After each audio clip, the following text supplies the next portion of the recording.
Hola, ¿qué tal a todos los que están al otro lado de la pantalla? Pues los saludamos nuevamente Sergio Santiago, Madariaga y Mauricio Matamoros Durán. Como bien saben, pues bueno, aquí editores y fundadores y conspiradores de Revista Belcebú, este espacio abierto ya desde hace 10 años para la contemplación, discusión y pues, profanación de, de todo lo que tenga que ver con lo fantástico en la narrativa mexicana y mundial, ¿no? Precisamente menciono mexicana porque, pues bueno, ahora nos reunimos aquí Sergio y yo para hablar de algo que no hemos abordado demasiado, creo, en nuestros espacios, que es la producción nacional del cine fantástico. Ahora, pues bueno, nos hemos reunido tal vez, bueno, nos hemos reunido para hablar de algunas películas, tal vez no las más representativas del género fantástico mexicano, pero sí un par me parece que por logros propios pueden considerarse entre las más recordadas y originales. Como bien sabemos, pues bueno, entre los años 60 y 70, sobre todo el cine fantástico mexicano tuvo un auge porque se pudieron hacer gran cantidad de películas de estos géneros a muy bajo costo. Y tres de las películas que vamos a hablar aquí, pues bueno, eso son representativas de eso. Son representativas de la paupérrima producción y de la paupérrima cantidad o de la paupérrima calidad de las ideas, pero que por lo mismo dieron resultados muy interesantes. En 1965 tenemos que tanto se estrenan como se produce, comienza la filmación de tres películas muy interesantes.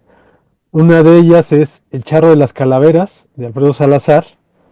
Eh, Esta no es película de luchadores, es un amasijo ahí muy raro de influencias extranjeras, de leyendas nacionales y dan como resultado algo inolvidable y único. Y las otras dos son un par de películas de luchadores, incluso protagonizadas ambas por El Enmascarado de Plata. Y se trata de profanadores de tumbas, que se ve aquí en el fondo que yo tengo, en el fondo que tiene Sergio está El Charro de las Calaveras, y El Barón Brácula, un par de películas que de hecho prácticamente se filmaron a la par, ¿no? Entonces, pues bueno, nos hemos reunido aquí pues para hablar un poco de esto, para divertirnos y hacer un homenaje a este cine que sin duda pues es reflejo de una época y que pues desafortunadamente ya son historias, producciones que se quedaron ahí perdidas en el tiempo de alguna manera porque es un cine que ya no se volvió a hacer, yo creo que ya no se volverá a hacer, pero que afortunadamente está ahí orbitando en muchos sitios de internet y sobre todo orbita en muchas mentes de espectadores como nosotros dos, que pues las tenemos ahí presentes, ¿no? Y decidimos hablar de ellas. Sí, así es. Bueno, primero que nada hay que dejar bien claro que se hace un homenaje, bueno, este homenaje que estamos haciendo, pues es con el más completo y absoluto respeto, ¿no? Porque hay una tendencia, sobre todo ahora con los algoritmos de los buscadores, pues que lo primero que aparece pues son comentarios, pues digamos que comentarios que no son respetuosos, ¿no? O sea, se toma mucho a la guasa, al cotorreo y demás, cuando no debemos de perder de vista, bueno, pues que el fenómeno pop, el fenómeno de la cultura de masas, pues siempre está revestido justamente de esta de irreverencia, ¿no? Porque a final de cuentas, lo que conecta, digo, no solamente checamos estas películas, sino, bueno, de parte de Mauricio, pues toda la vida, ¿no? Y de mi parte, pues bueno, fue más concentrado que en otros momentos, pues revisar los géneros, el género fantástico y bueno, pues detrás de toda esta parafernalia de máscaras, bueno, de vampiros de hule y máscaras de monstruos de papel maché y demás, pues no deja de haber una irreverencia absoluta, ¿no? Digo, más o menos se toman en serio a veces, ¿no? Pero obviamente tanto los temas como los tratamientos, como las mismas actuaciones, pues te dejan claro que para ellos pues, era un trabajo, era parte del trabajo, ¿no? Y bueno, pues también tenemos que tener bien, bien claro que el fenómeno masivo de Santo pues era absolutamente impresionante, ¿no? A tal grado que el personaje pues terminó sobrepasándolo, ¿no? Lo recordamos más por leyendas urbanas que lo rodean, que realmente la información que tenemos de su vida real, ¿no? Por decirlo de esa manera, ¿no? Entonces estamos hablando de ese fenómeno que es como estos personajes que son más grandes que la vida misma, ¿no? Y bueno, también tenemos que recordar que, bueno, como tal, como fenómeno pop, como fenómeno de cultura de masas, iba dirigido a un público muy, muy, muy general, ¿no? Y si algo ha producido México, pues ha sido justamente estas figuras, sobre todo en los años 60 y 70, estas figuras que justamente iban más allá de clases, ¿no? O sea, era admirado tanto por clases muy altas como por clases populares, ¿no? Y bueno, pues en el cine se conjuntaba todo eso, ¿no? Y yo creo que lo vemos en todas las películas justamente de estas líneas, ¿no? Y bueno, también hay que comentarlo, es consecuencia de todos estos seriales, ¿no? De estos personajes que se les conoce como los Mystery Men, ¿no? Los hombres misteriosos, que puede remitirnos pues a Arsenio Lupin, ¿no? Por supuesto, este personaje que tiene muchos elementos justamente del santo. Eso también hay que comentarlo, está muy, muy documentado, pese a todas esas carencias, no deja de haber todo el tiempo chispazos, atisbos de lecturas, de revisiones, o sea, está bien documentado, pues, ¿no? A su modo, si ustedes quieren, pero está muy bien documentado y a su modo, pues era un personaje que pues estaba entre la ley y entre más allá de la ley. Digo, nunca hubo obviamente el santo, pues santo iba más allá de eso, ¿no? Era justamente una figura purificada, ¿no? Y aparentemente, pues toma algunos elementos del fantasma, ¿no? De esta figura del fantasma, que también era un Mystery Man muy popular, en el cual es parte de una línea vastísima de justicieros, ¿no? De justicieros que justamente tienen elementos místicos en sí mismos, ¿no? Que es una reencarnación tras otra, estas figuras pues depuradas absolutamente, ¿no? Entonces, bueno, pues es esta como representación de la lucha del bien, de un bien idealizado contra un mal absolutamente abyecto, ¿no? Y bueno, pues esto se da justamente en el contexto de, bueno, México nunca se ha distinguido como un país pacífico, ¿no? Entre más revisamos, pues cada década ha sido muy, muy compleja en ese sentido. Ha sido de cambios sociales muy atrabancados, por decir lo mínimo, ¿no? Entonces, justamente esta figura de santo pues, surge de la lucha libre, ¿no? Y la lucha libre, pues es justamente, digamos que el parangón, el máximo, la máxima expresión del imaginario popular, por lo menos de esa época, de los rudos, por no decir los malos, son los rudos, que son estas figuras que son estos personajes que todo el tiempo están representando, pues sí, o sea, demonios, vampiros, figuras así, ¿no? Y bueno, pues está del otro lado los técnicos que se supone que lo hacen realmente por deporte, ¿no? No lo hacen por herir ni por lastimar, ¿no? Entonces, bueno, una de las grandes cuestiones aquí, pues es de qué hablamos cuando hablamos del cine fantástico de mexicano, sobre todo de estos años, ¿no? O sea, 1965, que estaba a punto de haber, o sea, estábamos al borde de las Olimpiadas y una serie de cosas, y bueno, pues estábamos al borde del 68. Cuando contemplamos las 50 y tantas películas de Santo, que si no recuerdo mal son como 53, aunque las últimas dos podría decirse que es una sola fusionada, son como dos aspectos de la misma. Pues estamos viendo justamente cómo están cambiando las intereses, las perspectivas, las visiones, ¿no? Y todavía estas películas estaban enfocadas a un público tan general que por supuesto que también incluía pues a los niños, pues, ¿no? Entonces, pues tienen esta lógica justamente bueno, sobre todo también yo me imagino que tiene mucho que ver también con con qué contaban durante las producciones, ¿no? Es decir, hay muchos props que se repiten en todas las películas, hay muchos vestuarios, ¿no? Entonces yo creo que en gran parte también, y se nota, también había un cierto nivel de improvisación, ¿no? Pero el resultado, por lo menos en una de ellas, que es Los Profanadores de Tumbas, que es la que tienes atrás, es una de las películas que podemos considerar como perfectas del género, ¿no? Es decir, fluye, es muy divertida, muy entretenida, cosa que, por ejemplo, en el cine actual falta mucho, en el cine que pretende ser popular.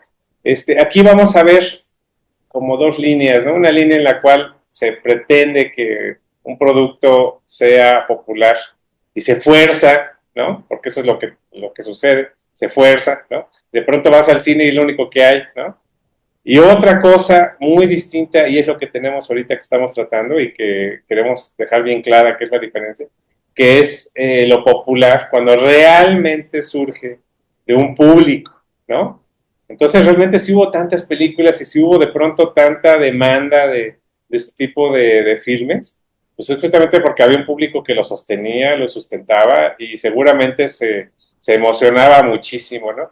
Una de las cuestiones, una de las imágenes que más recuerda uno, más ubica uno en estas películas es que siempre intercalan con luchas, digamos, entre comillas, reales, ¿no?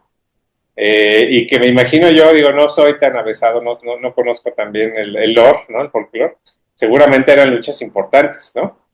Pero algo que podemos ver ahí es en el público, mientras está luchando Santa ahí con algún personaje, con alguna figura importante, siempre vemos gente en el público que está haciendo esto, ¿no? Es decir, está haciendo esta cuestión de que está imaginando que también está peleando, ¿no? Y bueno, pues eso es muy interesante, porque ahí habla de que la figura de Santo, pues justamente ayudaba a muchísima gente a tener esta también doble vida, podríamos decir, ¿no? Que lo vemos ahora pues en la cultura pop, sobre todo en la musical, ¿no? Esta doble vida en la cual hay ¿cómo decir? Una idealización absoluta de lo que realmente hace y lo que realmente dice y los manejes, ¿no? Ahora estamos pues, en una época muy cínica, ¿no? O sea, ya, digo, estamos justamente en una semana. Bueno, hay que señalar también que es Domingo Santo, ¿no? Entonces no podría haber sido mejor fecha para este podcast. Pero también es una semana que las compañías americanas de lucha libre pues compraron la AAA, ¿no? Entonces, pues no deja de ser el fin de una era, ¿no? Y en este caso, pues al contrario, o sea, estamos hablando de los 60, 70, cuando era realmente el deporte nacional, ¿no? Y bueno, pues esta cuestión de que,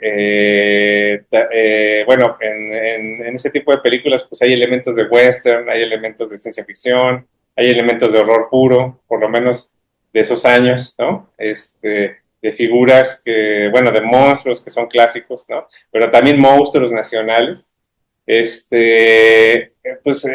no deja de ser como una estructura que sostiene todo lo que estamos contemplando. Y sí, efectivamente se presta mucho a la guasa, ¿no? Al cotorreo y demás, porque pues, también yo creo que es importante destacar que yo creo que se imaginaban todo en esa época, menos que serían películas que se verían dentro de 30, 40, 50, y ahorita estamos a 60 años justamente de eso, ¿no?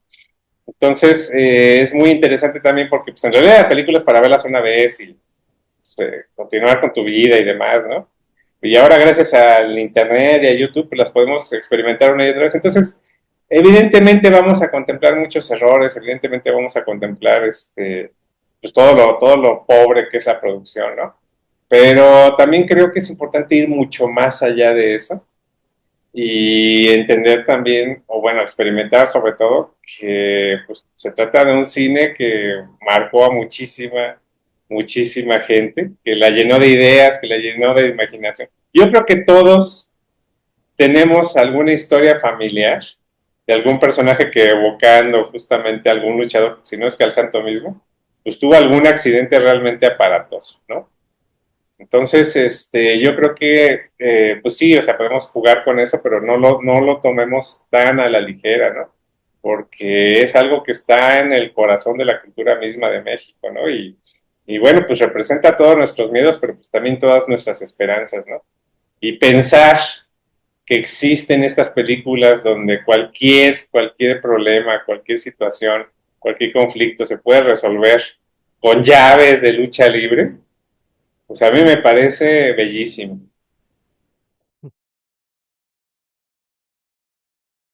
Pues sí, así es un cine que desde que se concibió, desde que nació, ha estado peleando por un espacio de alguna manera, ¿no? Porque finalmente, a pesar de que fue el cine que se sabe ya no es que se diga o se haya leído en un libro, se sabe que sostuvo a la industria nacional durante al menos un par de décadas. A pesar de eso, fue un cine que fue muy criticado porque efectivamente siempre lo trataron de intelectualizar los medios, los críticos, cuando en realidad pues no había que hacerlo, porque como bien lo dice Sergio, era un cine que no buscaba otra cosa más que entretener, ¿no? Más que entretener y sobre todo a partir de pues el público que hoy día es uno de los menos respetados, ¿no? El público infantil. Entonces era un cine que, digamos, surgía a partir de la búsqueda de ese público y de ahí podía ir escalando otros públicos, ¿no? Y ahí, obviamente, cada espectador sabía si quería o no entrar al juego, pero desde entonces, digo, es un cine que ha sido muy criticado, pero afortunadamente ha ido ganando terreno, ¿no? Ha ido ganando espacios y como lo menciona Sergio, pues es prácticamente inconcebible, increíble, que son filmes que se sigan viendo hoy día, 60 años después de que se estrenaron, ¿no? Es extraordinario eso. Y pues bueno, como lo decía al principio de este video podcast, se trata de un cine que pues estuvo hecho con la idea de entretener únicamente y sobre todo que es un cine que desafortunadamente ya no se puede hacer. eh, ya no se puede hacer porque no sé, no, ni siquiera lo analicé y ahorita sería muy difícil como tratar de dar como que una idea o una opinión al respecto, pero me parece que obviamente el cine actual ya tiene que respetar o presentar cierta escaleta y sobre todo ciertos presupuestos, ¿no? Normalmente los directores de hoy en día bueno, ya trabajan a partir de un presupuesto, de menos de ciertos presupuestos no pueden hacer cine, ¿no? Pues este cine fantástico de hace 60, 50 años normalmente estaba hecho con el presupuesto que hoy día no funcionaría para hacer nada, ¿no? Es decir, es un cine que ya no se va a poder hacer. Y sobre todo porque creo yo que muchos creadores de cine pues estarían indispuestos para liberarse de muchas cosas y poder hacer películas tan fuera de sí, ¿no? Es decir, las propuestas tanto visuales como narrativas hechas en estas películas son cosas que tenían que ver con muchas cuestiones estéticas que ni siquiera estaban promulgadas de manera consciente por los autores, ¿no? Es decir, estaban entrando a un juego, ya lo dijo Sergio, a un juego de la cultura pop, que ni siquiera me parece que lo estaban haciendo de manera consciente, ¿no? En el caso, por ejemplo, del Charro de las Calaveras, estamos hablando de una película realmente extraña. Extraña porque es una película independiente totalmente, está hecha eh, fuera de cualquier productora, fuera de cualquier estudio de producción. Es decir, es una película independiente. Me parece que es una película que incluso paga el guionista y director, que es Alfredo Salazar. Y esto se nota a gritos cuando uno ve la película, ¿no? Que está hecha realmente con un presupuesto muy bajo, ¿no? No tengo idea de cuánto puede haber costado, Y pero cada vez debió fue costar menos. prácticamente. Se nota Sí, que sí, cada vez sí. fue menos, sí. Ajá. Y eso ayuda para que la película tenga un encanto mayor, ¿no? Porque efectivamente eso se va notando en las apariciones de los monstruos, en la calidad de las máscaras, de los trajes, pero esto en conjunto logra realmente hallazgos notables, ¿no?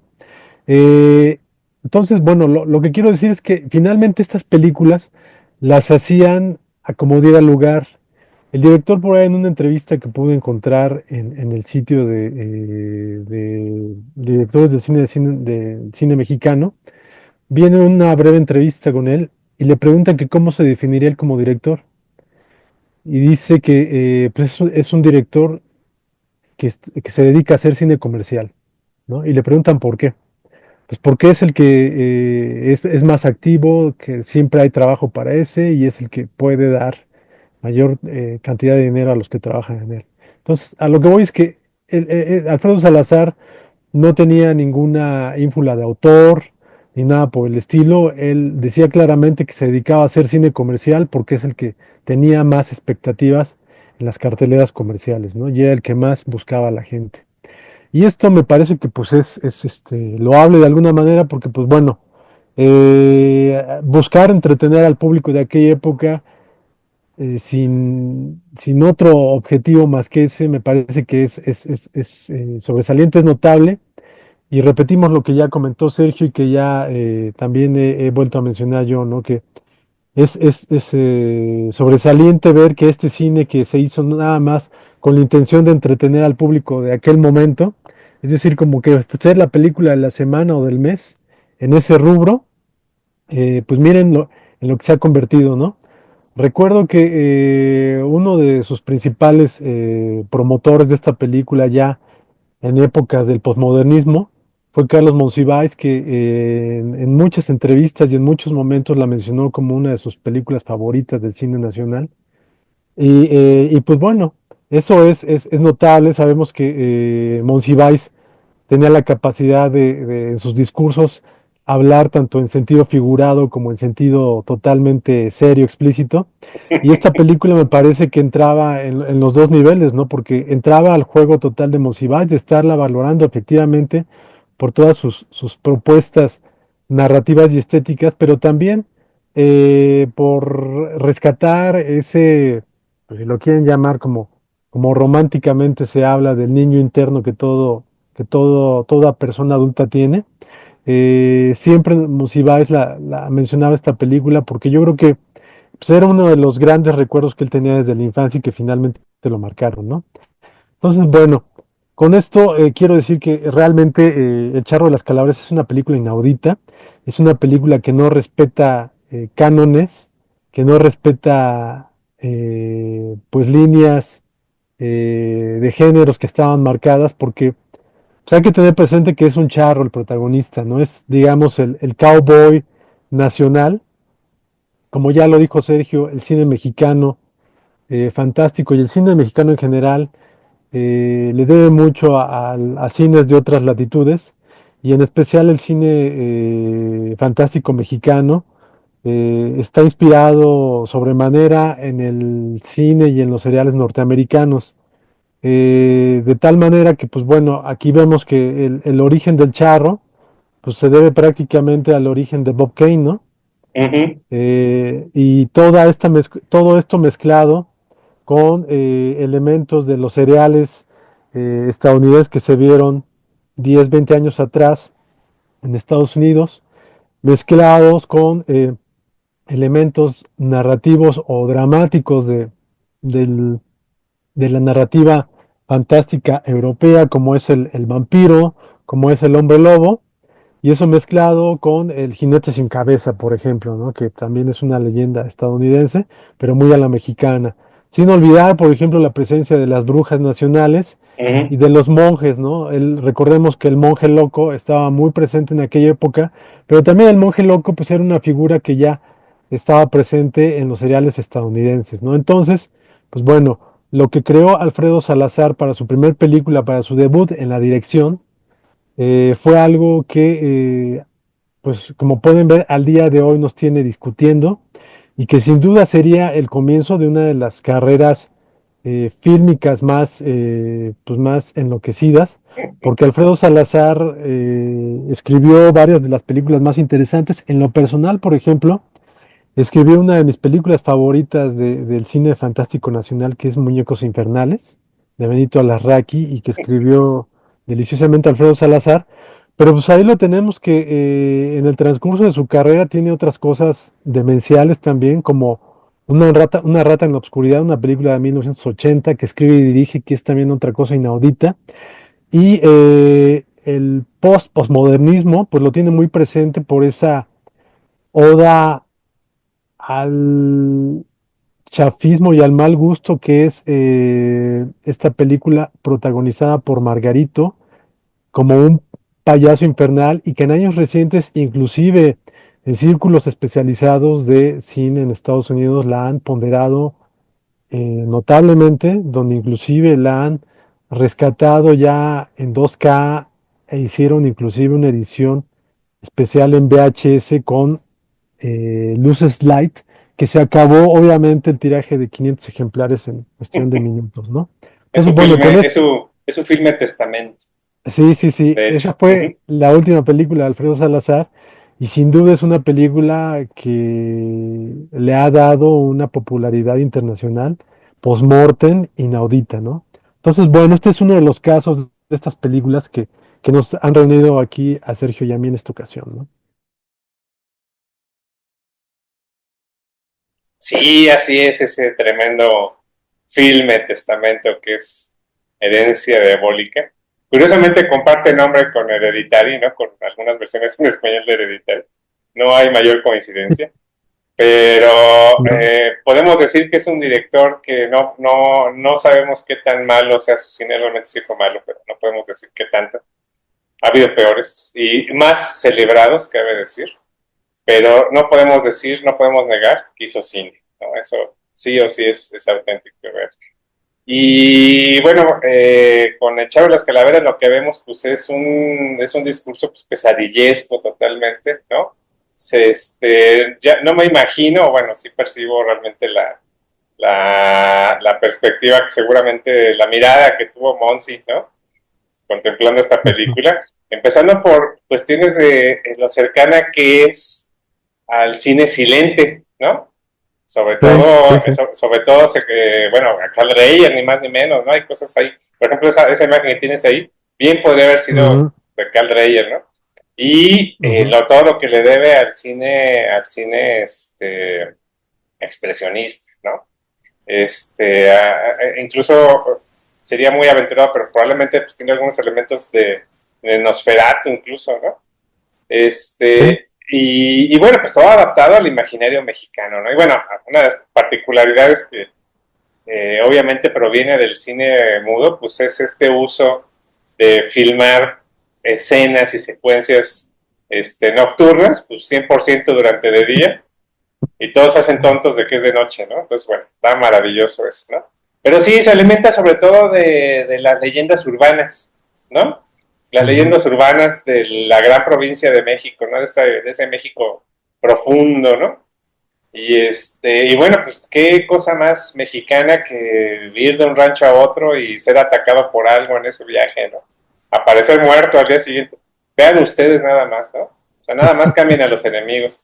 Y bueno, pues sí, justamente todos estos personajes, es curioso cómo la película empieza más o menos coherente, pero poco a poco se va disparatando. O sea, yo lo adjudico justamente a que fue terminándose su presupuesto y empieza siendo una película de época. No sabemos bien qué época, ¿no? Pero termina siendo una película pues, en la que hay coches, en la que hay electricidad, y hay todo un mundo de cosas, pues, ¿no? Ya modernas, pero eso yo creo, estoy seguro que es porque se acabó el presupuesto, ¿no? Y bueno, pues ahí hay como dos ecos a dos personajes contemporáneos, podemos decir, que curiosamente tienen una retroalimentación ahí. Digo, obviamente no directa, no estoy diciendo que de ahí se inspiraron y demás, pero Bueno, tiene una semejanza el charro de las calaveras, ni más ni menos que con Punisher, ¿no? Con estos símbolos que tiene y su anhelo de venganza, ¿no? Mm. Y por otro lado, el jinete sin cabeza, pues es como un Ghost Rider, ¿no? O sea, esta figura ahí que de pronto aparece y bueno, obviamente es un señor que tiene el cuello subido hasta acá, ¿no? Entonces, pero, Antes que lo hicieran en Reanimator, ¿no? exacto, o sea, es esta cuestión ahí. Y esta cuestión de esta cabeza, bueno, pues es la cabeza del jinete sin cabeza, pues que está dentro de una caja ahí clamando venganza y demás, ¿no? Es una película pues, delirante totalmente. Me imagino cómo en otros países pues se le percibe o se le acepta como, bueno, otra cosa que hay que destacar es el soundtrack, ¿no? O sea, toda la cuestión de la música pues es totalmente delirante. Y bueno, esa va a ser una constante en este tipo de cine, a tal grado que la última película de las últimas películas de Santo tienen un soundtrack ni más ni menos que de Jean-Michel Jarre, ¿no? Obviamente pirateadísimo, ¿no? Pero bueno, pues eso, y bueno, y también todo el tiempo el uso del teremín, ¿no? Que es este instrumento que se toca sin tocar, ¿no? O sea, bueno, se suena la música, bueno, suena el sonido que produce y se usa muchísimo en el cine de serie B, ¿no? Y bueno, pues finalmente lo más importante es que yo creo que es un tipo de cine, sobre todo se ven echar a las calaveras, porque no hay una expectativa real, ¿no? Está dividido en capítulos.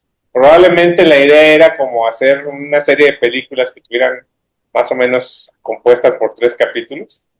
Y aquí lo interesante es que hacia el final pues se da una de las batallas más que hasta la fecha hacen eco como en el imaginario mexicano, que es estas historias de un día mi abuelito se peleó con el diablo en el cerro a machetazos, ¿no? Se da toda esta cuestión, ¿no? Y bueno, pues en ese sentido, pues es absolutamente deliciosa. Algo que tienen que aprender los directores de ahora, sobre todo el cine mexicano, bueno, pues que es una película que no tiene, o sea, tiene un ritmo extraordinario, ¿no? Y bueno, pues es algo que va a acompañar al director siempre, ¿no? Yo creo que se tiene que experimentar por lo menos una sola vez y hacerlo 100% con una mentalidad muy abierta, ¿no? Porque pues es un cine que no le pide nada a las películas más demenciales de ninguna otra latitud, ¿no? O sea, háblese de Asia, por ejemplo, que siempre se le ubica como las películas más enloquecidas. Bueno, pues esta tiene para dar y repartir, o sea, no tiene un momento en el cual no sea posible un comentario respecto a lo caótico y estrambótico que estamos viendo. Desde que en la secuencia del vampiro mueren los padres de un niño y el niño le vale gorro, absolutamente, ¿no? Hasta que ese mismo niño cambia en la siguiente secuencia diciendo que se supone que es el mismo, hasta su comparsa, que bueno, hasta la fecha tenemos siempre un personaje chistoso, el comic relief. Bueno, pues aquí es un gordito que claramente está todo el tiempo borracho, si no es que drogado, ¿no? Entonces, es impresionante, pero también es impresionante lo controlado que es. O sea, realmente no son estas películas como que salen por accidente, ¿no? Sino que realmente hay una intención en cada escena y en cada secuencia, y hay una coreografía ahí más o menos esbozada, ¿no? De pronto nos queda la impresión de que para llegar a este nivel de cine, pues sí se necesita cierto refinamiento, pues, ¿no? O sea, no es un cine mal hecho en realidad, ¿no? Sino simplemente tiene otro código, otro lenguaje, otras relaciones, ¿no? Pero bueno, ahí caemos en uno de los principales errores, me parece, que es sobreintelectualizar, ¿no? Mm. Y cuando en realidad lo que hay que hacer es ir ahorita mismo a YouTube, darle play y disfrutar al charro de las calaveras en todo su esplendor, ¿no? Sí, yo no estaría tan seguro como tú. Yo sí me debato entre si realmente estaban totalmente conscientes de lo que estaban logrando o si fue un poco resultado de de la serendipia, no lo sé, pero el caso es que se trata de una película extraordinaria, ¿no? Y yo ya nada más quisiera eh, apuntar sobre esta película y sobre Alfredo Salazar, nada más mencionar que Alfredo Salazar era hermano de Abel Salazar, ¿no? Como sabemos, Abel Salazar, uno de los grandes actores de la época de oro y posterior del cine mexicano, y que en particular en lo que nos compete en el cine fantástico, pues es uno de los grandes campeones, porque él fundó la productora ABSA, Abel Salazar, eh, con la cual, a través de la cual produjo varios de los filmes pues, canónicos del cine mexicano fantástico, ¿no? Como son El Vampiro, sobre todo, también filmó la secuela, que de hecho está escrita por Alfredo Salazar, y entre otras, pues filmó, ustedes dirán qué tan importante es Abel Salazar como productor, produjo Misterios de Ultratumba, Ladrón de Cadáveres, dos películas importantísimas, ambas dirigidas por Fernando Méndez, y también dirigió El Varón del Terror, ¿no? De Chan Ureta, que pues bueno, yo creo que junto al Charro de las Calaveras son las dos películas más importantes del cine más paupérrimo, por decirlo de una manera, mexicano, ¿no? Entonces, bueno, aquí quería mencionar esa relación filial que existía entre Alfredo y Abel Salazar.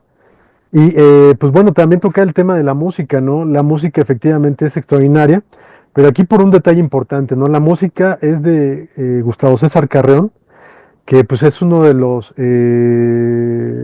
compositores de música incidental para el cine mexicano más prolíficos.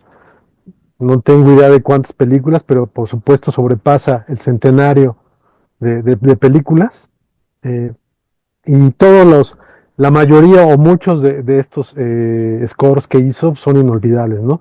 Muchas de las películas de cine fantástico, sobre todo de cine de luchadores, están realizadas por él, en los scores.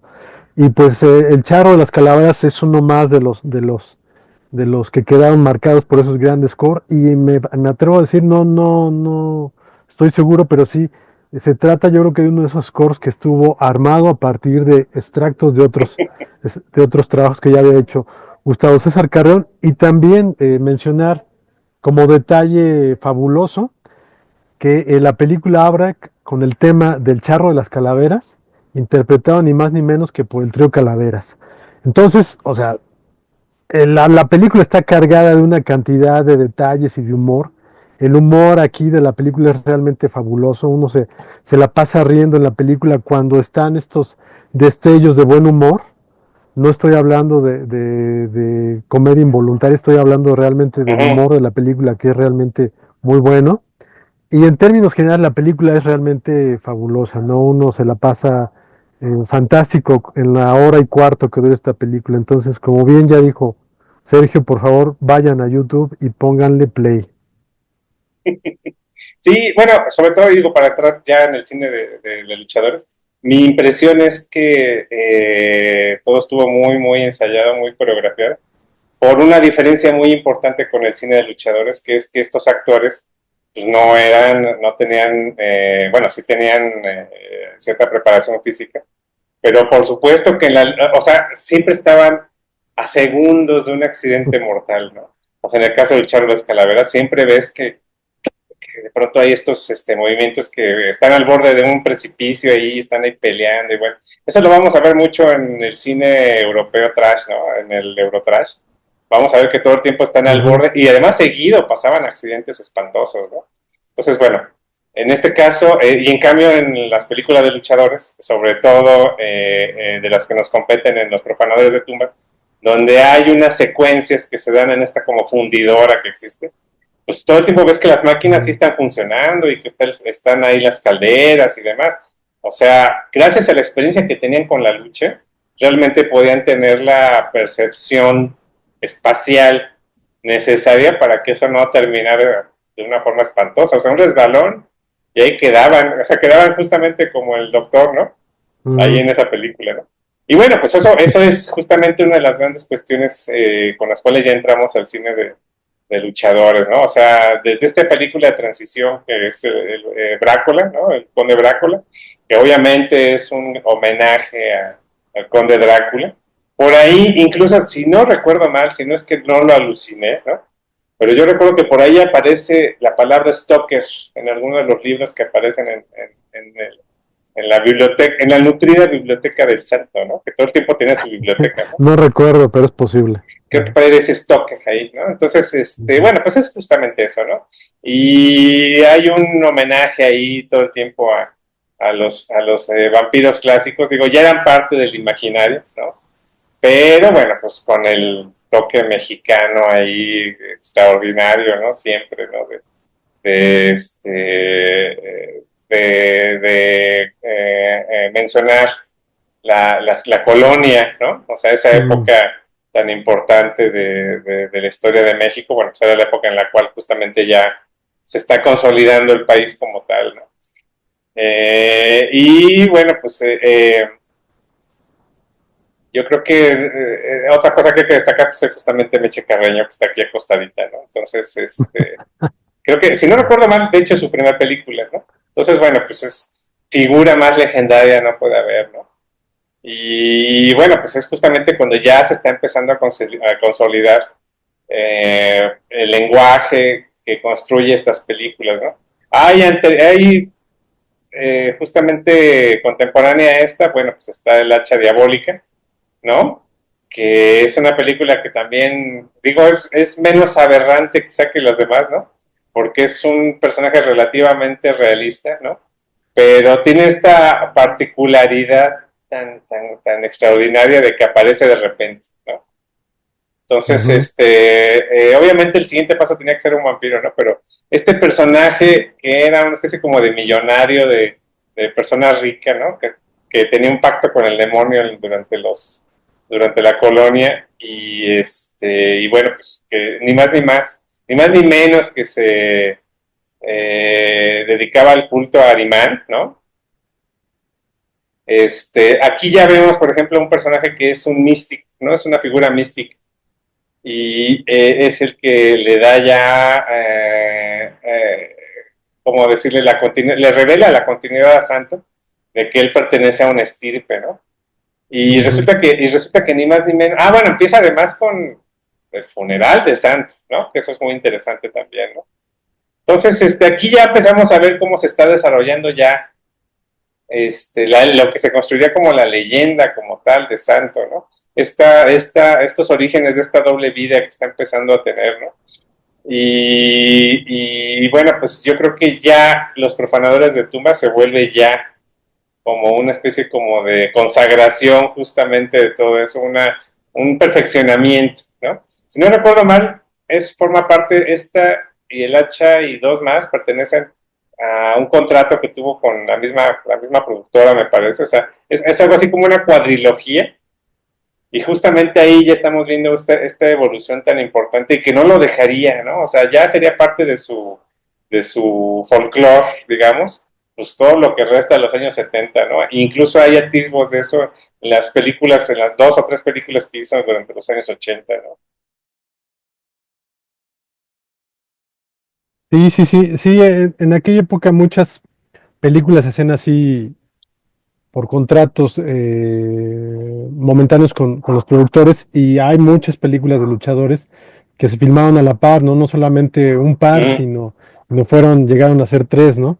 Y este es el caso del Barón Brácula y Profanadores de Tumbas, ¿no? Ahí uno de los muchos detalles interesantes o importantes de esta película es precisamente a quien tienes ahí en el fondo, es Fernando Cés, que muchos lo recordarán como uno de los luchadores que prácticamente salió en todas las películas de Santo, siempre como uno de los luchadores que peleaban contra él, ¿no? Que eran secuaces del enemigo principal y que por alguna razón siempre salía en las películas de Santo. ¿Cuál Si, era si esa no, razón? si no ¿Perdón? recuerdo, si no recuerdo mal, es también la leche diabólica, ¿no? ¿O es? ¿O no? Ajá, Sí, exacto. ¿no? Exacto, sí, Sí, sí, claro. sí. Uh-huh. Fernando Cés interpreta al enmascarado del hacha diabólica. Y el caso es que Fernando Cés fue uno de los amigos más cercanos de Santo, el enmascarado de plata, bueno, de Santo. Ujú. Y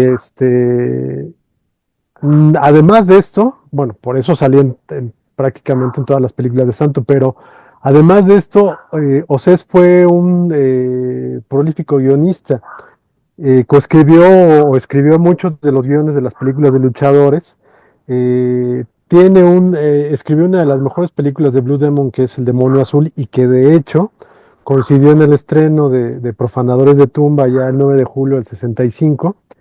Y pues bueno, este es el caso de estas películas, ¿no? Que fueron coescritas por Fernando Cés y por Rafael García Travesi.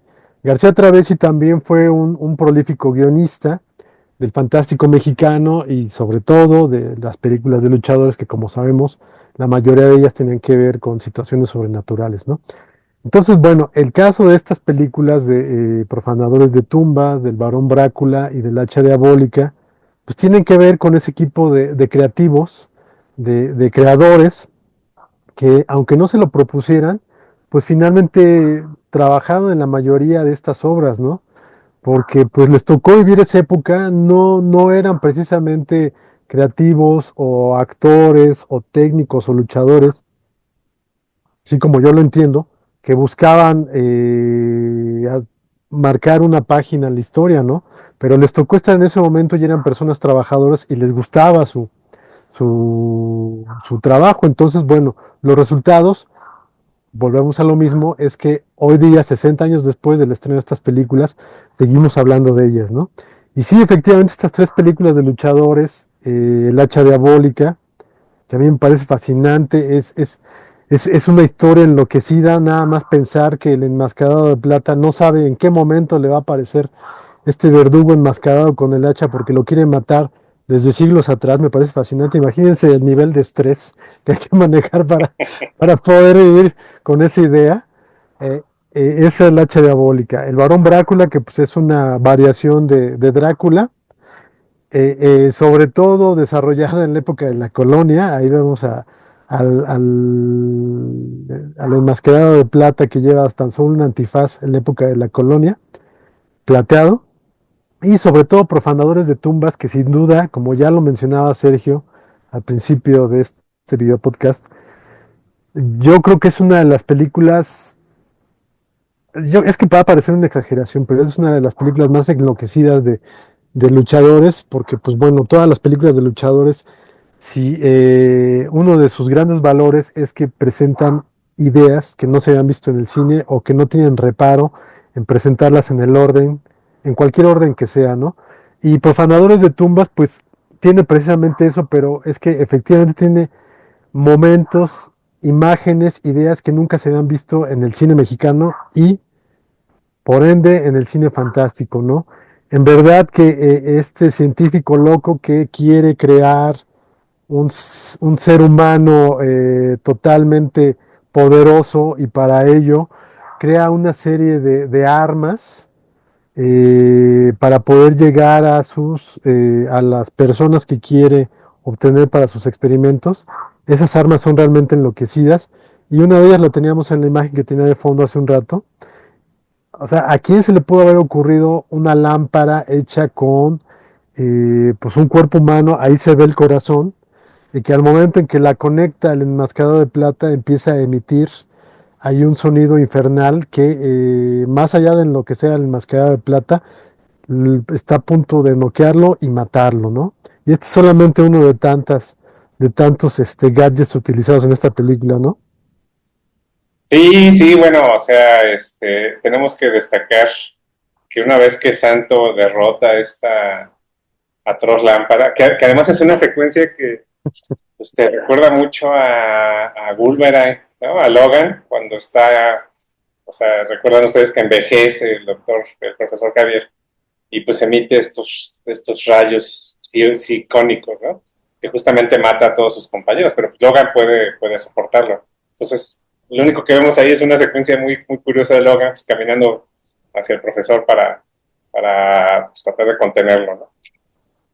darle su medicina, ¿no? Entonces aquí vemos más o menos lo mismo porque pues, es Santo resistiendo justamente este ataque psíquico y la forma en que lo derrota pues es desconectando la lámpara. Pero no conforme con eso, que yo me imagino a una cantidad de intelectuales franceses pues prácticamente en éxtasis. No conforme con eso, la lámpara tiene un corazón humano relativamente anatómicamente correcto, ¿no? Y este corazón humano empieza a sangrar cuando lo derrota. O sea, imagínense llegar a ese punto de decir, bueno, esto tiene que sangrar. Es un corazón. Y no conforme con eso, la pelea realmente importante, o sea, la pelea realmente importante es la crucial, es la que se da con otra de estas armas que crea este doctor, bueno, que tiene además su cómplice que es un jorobado, el jorobado más falso probablemente que ha dado el cine mexicano, ¿no? Pero bueno, es un jorobado ahí, que además tiene la tiroides del santo, nunca, me imagino que falta esa escena, supongo yo que falta esa escena, pero nunca explica por qué demonios exactamente la tiroides, pero bueno. Es una escena en la cual hay una tienda que es la que vende todos estos artículos, que por alguna razón todo el mundo va a esa tienda, pese a que todos los clientes han muerto de formas horribles, siguen comprando ahí. Y aparte de la lámpara, pues tienen también pelucas. Y esta cantante que es, ¿sí es Lorena Velázquez o no, No, no, no. No, no ahorita no recuerdo? me acuerdo el nombre de la actriz, ahorita lo vemos. Pero bueno, es una cantante ahí. Además tiene dos números musicales ahí de cabaret, ¿no? Entonces, esta cantante pues compra una peluca y en plena actuación, en plena interpretación, esta peluca la ataca. Porque además es un futbolista que anda por ahí también muy famoso, ¿no? O sea, es un trío, ¿no? Es el futbolista, es esta cantante y es Santo, ni más ni menos. Y con Y eso, Gina Romant. Gina Román, claro, por supuesto, sí. Con eso, el científico quiere crear un individuo perfecto, ¿no? Entonces, bueno, ya verán ustedes. Y entonces esta máscara, esta peluca, ataca a la cantante logra en un momento dado, logra quitarse la peluca. Y se da una de las secuencias más extraordinarias en años y años de ver películas de, de, de serie B, de serie Z, si ustedes quieren, en que Santo lucha con una peluca. O sea, es impresionante, pues, ¿no? Ese nivel de imaginación, pues, ¿no? O sea, y es una de miles de cosas, ¿no? De docenas y docenas de cosas que a veces tienen explicación y a veces no tienen explicación. Esta comunicación que tiene con París, ¿no? Totalmente en español, ¿no? O sea, nada más medio le pone un poquito de acento, ¿no? Justamente porque es un criminal internacional, ¿no? Y bueno, pues este final pues anticlimático totalmente, donde el científico pues, se enfrenta, más o menos se enfrenta a Santo pues, a golpes, ¿no? Se resuelve a golpes, pues es totalmente anticlimático, porque pues, o sea, si sus compinches que estaban entrenados y demás no pueden, pues él mucho menos, ¿no? Y bueno, pues también hay que destacar que esta escena, esta secuencia donde lo entierran vivo, ¿no? Que es yo pienso que algo tiene que ver Kill Bill por ahí, ¿no? Porque pues, se da más o menos una curiosa, que digo, no dudo que Quentin Tarantino tenga un amplio conocimiento también del cine de luchadores, ¿no? Y bueno, pues esa secuencia donde escapa justamente de ser enterrado vivo, pues es muy curiosa también, ¿no? Ah, bueno, ahora digo, para ir cerrando, el elotero. O sea, no sé si decir, o sea, no sé si enunciarlo, si decirlo, si es spoiler, pero ¿qué onda con la secuencia del elotero? O sea, ¿de quién fue? ¿Cómo llegas a eso, pues, no? Yo quisiera ver una película actual de un director mexicano, sobre todo, que llegara a esos niveles de iluminación, me atrevo a decir, de inspiración, para generar una secuencia, una idea como la del elotero. ¿Cómo llegamos a eso? Sí, Y bueno, ¿y cómo la abandonamos?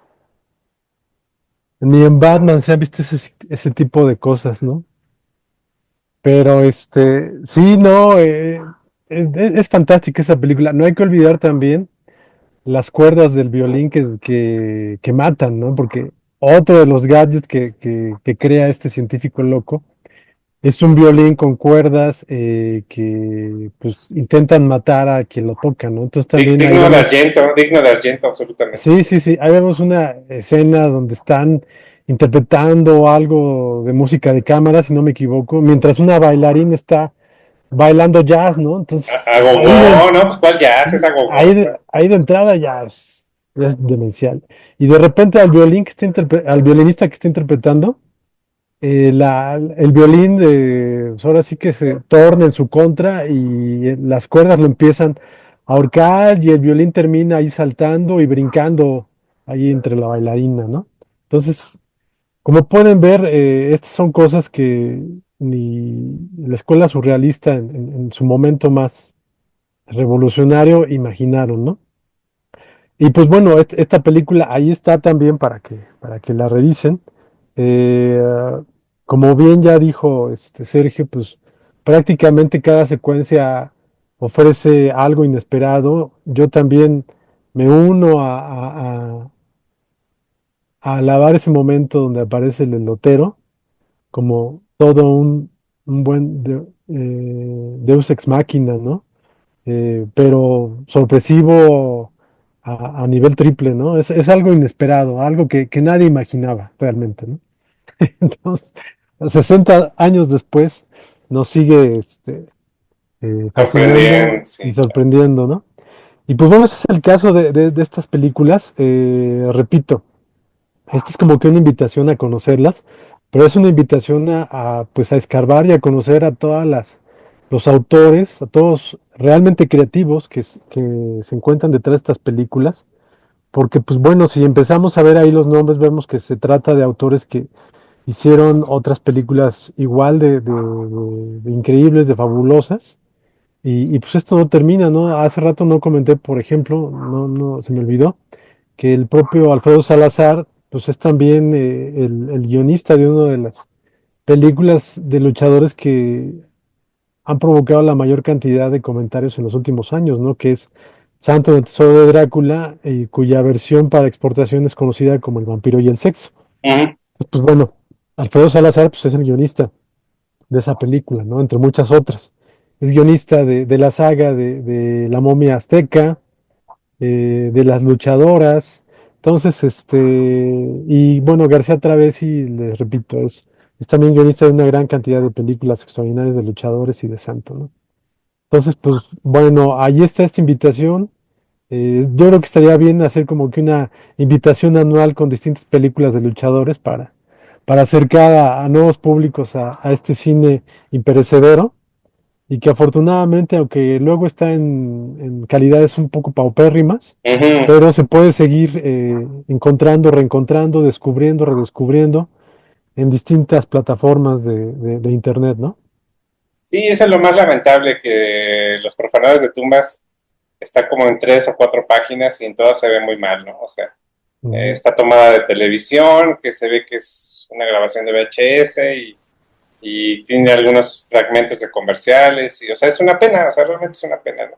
Pero bueno, como siempre sucede, probablemente alguien en algún lugar que no es México, pues tal vez se atreva a hacer un rescate mucho más serio y mucho más interesante, mucho más atrevido, ¿no? Justamente a ir a rescatar estas joyas, ¿no? Y bueno, pues, ¿en qué otro lugar del mundo van a encontrar a un superhéroe topless con estos niveles, ¿no? O sea, siempre anda encuerado el santo. Entonces, bueno. Y bueno, pues nos despedimos recordando esas salidas extraordinarias que siempre hacía en su convertible, donde se acomodaba cuidadosamente la capa, ¿no? Y en esta de los preparadores pasa algo muy curioso, porque pues, sale de su casa, ¿no? Y se regresa a cerrar el zaguán. O sea, primero que nada está la seguridad, ¿no? Entonces se regresa, ¿no? Muy, muy, muy galante el santo, ¿no? Pero bueno, en fin, está como siempre, pues es la punta del iceberg, ¿no? De todo este cine que valiosísimo, ¿no? Fundamental para entender la cultura mexicana hasta la fecha, ¿no? Hasta la fecha creamos héroes, hasta la fecha creamos mesías, hasta la fecha creamos santos y les creemos todo, ¿no? Entonces, pues ha de venir del Tlatoani o de una cosa así, ya sería una cuestión sociológica, ¿no? Pero pues ahí está el máximo parangón, o sea, una figura hecha absolutamente de puras virtudes, ¿no? Y pues este fue apenas uno de sus momentos iniciales de sus aventuras que ya llevaban algún tiempo, ¿no? Pero aquí es donde se va consolidando la figura, ¿no? Y pues esa es la invitación a que vayan directamente a las fuentes, que no les cuenten, que no lo experimenten solamente en TikTok, que no les dé nada más risa porque sí. Hay razones para todo, hay contexto para todo. Vayan a la fuente.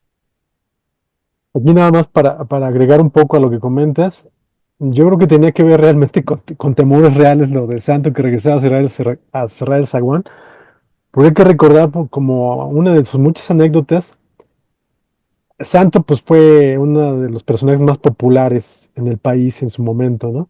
Y cuando las personas que en algunas ocasiones llegaron a aparecer grandes cantidades de gente afuera de su casa, y en alguna ocasión cuando lo veían salir o entrar, pues quisieron entrar a la fuerza a su casa y al menos fue en una ocasión que prácticamente tiraron la barda, ¿no? Tiraron Mm, la barda de ahí del intento, ahora sí que de dar portazo a la casa, ¿no? Entonces, bueno, esto de cerrar el zaguán no me resulta alejado de la realidad, ¿no? Alejado de un terror real de Santo, por ver que en algún momento, pues una muchedumbre enardecida pudiera entrar a su casa, ¿no?